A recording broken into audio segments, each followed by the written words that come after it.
श्री स्वामी समर्थ माझ्या सगळ्या गोडताईंचं, मैत्रिणींचं आणि स्वामी भक्तांचं माझ्या या यूट्यूब चॅनेलमध्ये मनापासून स्वागत आहे।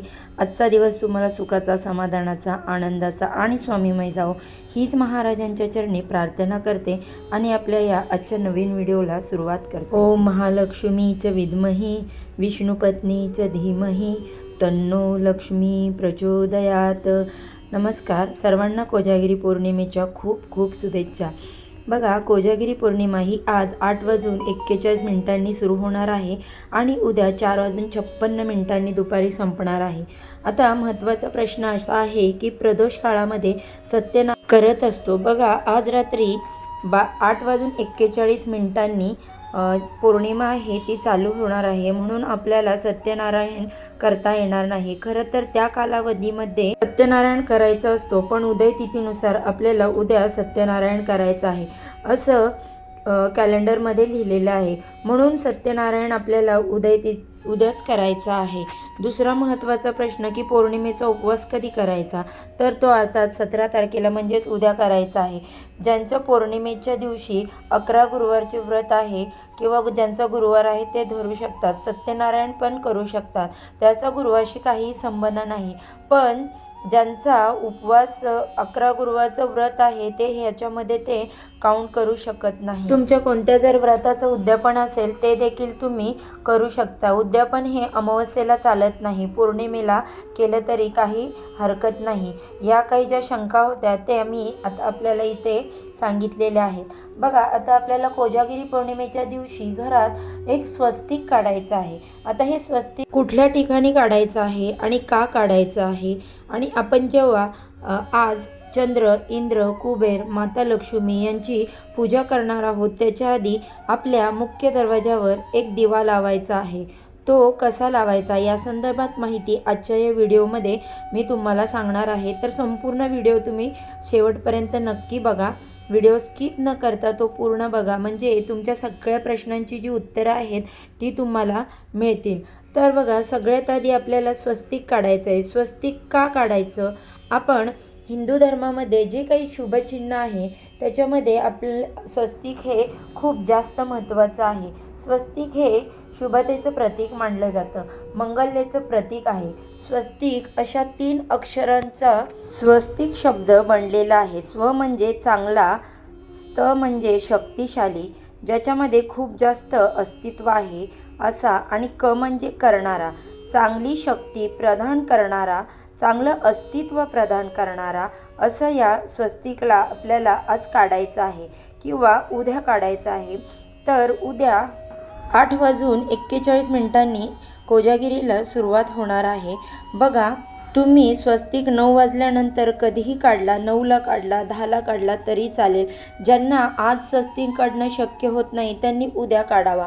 मासिक धर्म असेल, विटाळ असेल, सुतक असेल तर स्वस्तिक काढता येणार नाही। मग तुम्ही तुमच्या घरात कोणाकडून, तुमच्या मुलांकडून, तुमच्या पतीकडून काढून घेऊ शकता।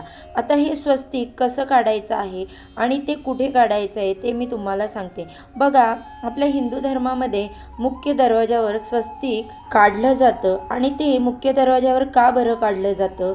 कारण स्वस्तिकामध्ये समोरचा जो आहे येणारा त्याची नजर पडते, तेव्हा त्याच्यामध्ये नकारात्मकता खेचण्याची खूप मोठी जास्त प्रमाणात शक्ती असते, ताकद असते, म्हणून मुख्य दरवाजावर स्वस्तिक काढायचं असतं। कारण आपल्या घरात येणारा, आपला आयुष्यात येणारा माणूस चांगला असो असं नाही, त्याच्या मनात आपल्याबद्दल चांगलं असेल असं सुद्धा नाही, कधी तर तो वाईट भावना किंवा द्वेषसुद्धा असू शकतो, किंवा तो आपला द्वेषसुद्धा करत असतो, आणि आजकाल ते बऱ्याच प्रमाणात बघण्यात येतं। म्हणून सुरुवात आपल्याला आपल्या मुख्य दरवाजाच्या सेफ्टी डोअर वरती नाही, तर आपला मुख्य दरवाजा जो आहे तर त्यावरती आपल्याला स्वस्तिक काढायचं आहे। स्वस्तिक कधीही वेडवाकडं काढायचं नाही, त्याच्या संपूर्ण रेषा या समप्रमाणात असाव्यात। तसे आपल्याला दरवाज्यावर हे स्वस्तिक काढायचं आहे, ते कुंकवाने काढायचं आहे. कुंकू ओलं करून घ्यायचं आणि समप्रमाणात सगळ्या रेषा असल्या पाहिजेत अशाप्रमाणे स्वस्तिक काढायचं. आणि स्वस्तिक काढून झाल्यानंतर त्याच्या बाजूला 2 उभ्या रेषा ओढायला अजिबात विसरायचं नाही, जे मर्यादाचं प्रतीक असतं. आणि नुसतं स्वस्तिक काढून सोडू नका, तर त्याच्यामध्ये 4 टिंब देखील तुम्हाला काढायचे आहेत. आता तुम्हाला तुमच्या घराच्या मुख्य दरवाजावर स्वस्तिक काढून घ्यायचं आहे. बघा कित्येक जणांचं असं मत असतं की आमचं आता नवीन घर आहे किंवा तिथे घाण होईल ओल्या कुंकवाने वगैरे स्वस्तिक काढलं तर. पण स्वस्तिक हे अतिशय शुभ मानलं जातं. तुमची भिंत खराब होणे याचा विचारापेक्षा शुभतेचं जे काय प्रतीक आहे ते काढणं गरजेचं आहे. भले तुम्ही कुंकू ओलं करू नका, पण कोरड्या कुंकवाने तुम्ही स्वस्तिक काढू शकता. त्याने तुमचं घरही खराब होणार नाही. ज्याला इच्छा असेल त्याने ओल्या कुंकू करून स्वस्तिक काढा, ज्याला नाही वाटत त्याने सुका कुंकवाने स्वस्तिक काढलं तरी चालेल. आता बघा दुसरं, जिथे अन्नपूर्णेचा वास असतो असं ठिकाण म्हणजे काय, तर घरात किचन. तुम्हाला किचनमध्ये सुद्धा स्वस्तिक काढायचं आहे. किचन ही इथे आपण स्वयंपाक करतो तिथे जिथे गॅस ठेवतो त्याच्या समोरच्या भिंतीवर तुम्हाला हे स्वस्तिक काढायचं आहे. स्वयंपाकघरातील भिंतीवरती समोर स्वस्तिक काढण्यामागचं हेच कारण असतं. बघा कधी कधी आपल्या घरामध्ये भांडण झालेलं असतं, कधी कधी घरातलं वातावरण खराब झालेलं असतं, बिघडलेलं असतं, कधी कोणाचा फोन येतो तेव्हा आपण त्यावरती वाईट बोललं जातो, किंवा आपल्या मनात काहीतरी वाईट विचार चाललेले असतात. आज भांडण झाले आहे, सारखी घरामध्ये कटकट झालेली आहे आणि आपण स्वयंपाकाला लागतो. मग जेव्हा आपण स्वयंपाक करत असतो तेव्हा ते निगेटिव्ह वातावरण जे आपल्या मनामध्ये तयार झालेलं असतं ते स्वस्तिकाकडे आपली नजर पडते तेव्हा त्याच्यातली निगेटिव्हिटी असते ती सगळी निघून जाते. आपल्या मनात जे विचार असतात ते तिथेच थांबतात आणि हे विचार अन्नाद्वारे आपल्या स्वयंपाकात येत नाहीत आणि आपल्याला अन्नदोष लागत नाहीत. म्हणून आपल्या किचनसमोर तुम्हाला स्वस्तिक काढायचं आहे. स्वस्तिक प्रत्येक ठिकाणी सारखं काढायचं आहे किंवा वेडं वाकडं मगाशी सांगितल्याप्रमाणे काढायचं नाही. साईडला 2 रेषा काढायच्या आणि त्याच्यामध्ये 4 टिंब देखील तुम्हाला काढायचं आहे. दुसरं स्वस्तिक तुम्हाला सांगितले. आता तिसरं स्वस्तिक जे आहे ते तुम्हाला काढायचं आहे ते आता तिसरं स्वस्तिक तुम्हाला काढायचं आहे ते म्हणजे तुमच्या कपाटावरती. आता जे तुमचं लक्ष्मी ठेवण्याचं कपाट म्हणजे तुम्ही जिथे पैसा सोनं नाणं ठेवता त्या ठिकाणी तुम्हाला स्वस्तिक काढायचं आहे. बघा आता या आपल्या आयुष्यामध्ये संपूर्ण कॅशलेस पद्धत झालेली आहे. ऑनलाईन पेमेंट, फोनपे, जीपे अशामुळे आपण घरामध्ये सहसा पैसे ठेवणे बंद केलेले आहे. तर असं अजिबात करू नका. कमीत कमी तुमच्या कपाट्यामध्ये जास्त का होईना पण 1 रुपयाचं कॉईन, 1 रुपयाचा शिक्का तरी तो तुमच्या कपाटामध्ये असणं महत्त्वाचं आहे. कारण लक्ष्मी ही लक्ष्मीकडे आकर्षित होते असं म्हटलं जातं. म्हणून घरात कुठेतरी पैसा ठेवला जाणे गरजेचेच आहे. म्हणून तुम्हाला या कपाटावरती स्वस्तिक काढायचा आहे. जर तो तुमचा पैसा ठेवण्याचा जर कप्पा असेल, त्याचा ड्रॉवर असेल तर त्या ड्रॉवरमध्ये देखील तुम्ही ड्रॉवरच्या वरती देखील स्वस्तिक काढू शकता. बघा आता मी तुम्हाला 3 ठिकाणी स्वस्तिक कुठे काढायचं ते सांगितलं. तर चौथं जे स्वस्तिक आहे ते तुम्हाला काढायचं आहे ते म्हणजे देवघराच्या पाठीमागे. म्हणजे देवघरामध्ये जी देवार असतो त्याच्या पाठीमागची जी भिंत असते किंवा देवांची मूर्तीचे फोटो आहे त्याच्या पाठीमागच्या भिंतीवरती तुम्हाला स्वस्तिक काढायचं आहे. आता जिथे तुमची मुलं अभ्यासाला बसतात तिथे देखील तुम्हाला स्वस्तिक काढायचं आहे. कारण बघा मुलं ते जे अभ्यास करतात तो त्यांच्या लक्षात राहत नाही किंवा ते केलेला अभ्यास तो त्यांना आठवत नाही. तेव्हा मुलांनी केलेला अभ्यास त्यांच्या लक्षात राहावा, त्यांच्या मनातील नकारात्मकता दूर व्हावी यासाठी मुलांच्या अभ्यासाच्या ठिकाणी समोर स्वस्तिक काढायचं आहे. आता आपण पाहिली ही 5 ठिकाणी स्वस्तिक काढायची आहेत. ते कुठे कुठे मी तुम्हाला सांगितले. या काढलेल्या 5ही स्वस्तिकांची तुम्हाला षडोपचारे पूजा करायची आहे. म्हणजेच त्याच्यावर हळदी कुंकू, अक्षदा, धूप, दीप ओवाळून घ्यायचं आहे. आता तुम्ही हे आजही करू शकता किंवा उद्याही दिवसभरात करू शकता किंवा आज नंतर कधीही करू शकता. मला विचारलं तर आज 9 नंतर करणार आहे की जेणेकरून मग मला सेवेला सुरुवात करता येईल. तसंच हे झालं स्वस्तिक काढायचं. आता हे काढून तुम्हाला ही स्वस्तिक काढून तुम्हाला भरपूर पैसा मिळेल, भरपूर संपत्ती मिळेल असं मी अजिबात म्हणणार नाही. पण एक मांगल्याचं वातावरण निर्माण होईल, एक शांततेचं वातावरण निर्माण होईल, तुमच्या घरामध्ये सकारात्मकता वाढेल याची नक्की मी हमी देऊ शकते. आता बघा, रात्री 12 वाजता लक्ष्मी, कुबेर, इंद्र आणि चंद्र पृथ्वीवर येणार आहेत आणि कोण जागरते कोण जागते असं बघत असतात.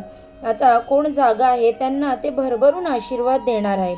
त्यांच्या आयुष्यातील आर्थिक अडचणी ह्या कमी होणार आहेत असं साक्षात नारायणांनी वरदान दिलेलं आहे. म्हणून आजच्या दिवशी आपण घरातल्या सगळ्यांनी बरोबर 12 वाजता सामूहिक सेवा म्हणायला हरकत नाही ते करणार आहोत. आता ही सामूहिक सेवा म्हणजे काय? कारण सगळेजण 12 वाजता आपल्या घरातील मंडळींनी एकत्र येऊन सेवा करायची आहे. आता तुम्हाला सेवा करण्याच्या अगोदर तुमच्या मुख्य दरवाजाच्या बाहेर उजव्या साईडला किंवा डाव्या साईडला किंवा मध्ये तुम्ही कुठेही तुम्हाला जिथे हवे तिथे एक दिवा लावायचा आहे किंवा पणती लावायची आहे. मग ती स्टीलची असू द्या किंवा कुठल्याही धातूची असू द्या किंवा मातीचा दिवा तो घ्यायचा आहे आणि त्यात तुम्हाला फुलवात घालायचे आहे. फुलवात माहीत असेल तुम्हाला, ती फुलवात घ्या व गाईचं तूप घ्या. त्यामध्ये घरातील एक विलायची, अखंड लवंग, चिमूटभर हळद या सगळ्या गोष्टी त्या दिव्यामध्ये टाका. कारण या सगळ्या गोष्टी लक्ष्मीला अतिशय प्रिय आहे आणि हळद भगवान श्री हरी विष्णू आणि माता लक्ष्मी या दोघांनाही प्रिय आहेत. त्यामुळे ही या दिव्यामध्ये सर्व वस्तू घ्यायच्या आहेत आणि आपण तो दिवा जो आहे तो दिवा आपण घराच्या मुख्य दरवाजाच्या साईडला प्रज्वलित करायचा आहे. आता फुलवात का घ्यायची आहे? तर फुलवातीचा जो प्रकाश असतो तो डायरेक्ट वरच्या दिशेला असतो आणि वरची दिशा ही परमेश्वराकडे जात असे असं म्हटलं जातं. म्हणून फुलवात असले अतिशय उत्तम आणि शुभ मानले जाते. आता हा जो दिवा प्रज्वलित करायचा आहे तो तुम्हाला खाली ठेवायचा नाही, तर त्याच्या खाली तुम्ही एखादी छोटीशी प्लेट घ्यायची आहे. त्या प्लेटीमध्ये तांदूळ घ्यायचे आहेत. त्या तांदळावरती तुम्हाला हळदी, कुंकू, अक्षता अर्पण करायचं आहे आणि नंतर मग तो दिवा तुम्हाला त्याच्यावरती ठेवायचा आहे. बघा, दिव्याला कधीही आसन द्यायचा. दिवा लावल्यानंतर देवीला प्रार्थना करताना आपले तोंड दक्षिणेकडे येणार नाही याची काळजी घ्या. कारण दक्षिण दिशा ही पितरांची दिशा मानली जाते. पूर्व पश्चिम असलं तरी काही हरकत नाही. माता लक्ष्मीची प्रार्थना करायची आहे की हे माता लक्ष्मी, मी आज ही सेवा करत आहे आणि माझ्या घरात तुम्हाला आमंत्रित करीत आहे. तुम्ही माझ्या घरामध्ये अखंड वास करा. कारण देवी आई माता लक्ष्मीचं अष्टरूप आहे.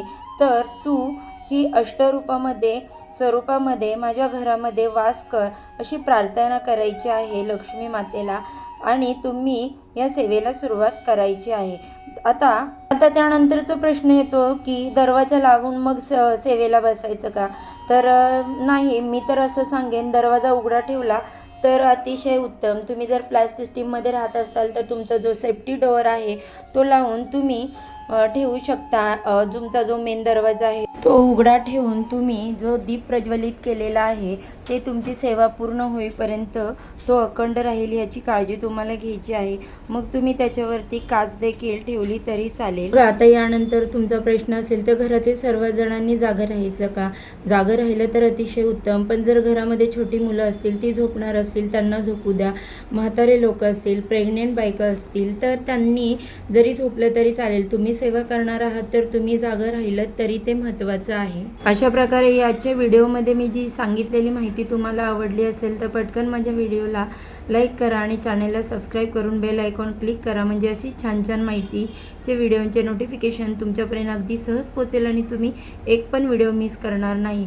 चला तर माझ्या सगळ्या स्वामी भक्तांना कोजागिरी पौर्णिमेच्या खूप खूप खूप साऱ्या शुभेच्छा. आजचा व्हिडिओ इथेच संपवते. उद्या भेटूया अशा छानशा माहितीबरोबर, छानशा व्हिडिओसोबत. सर्वांना श्री स्वामी समर्थ.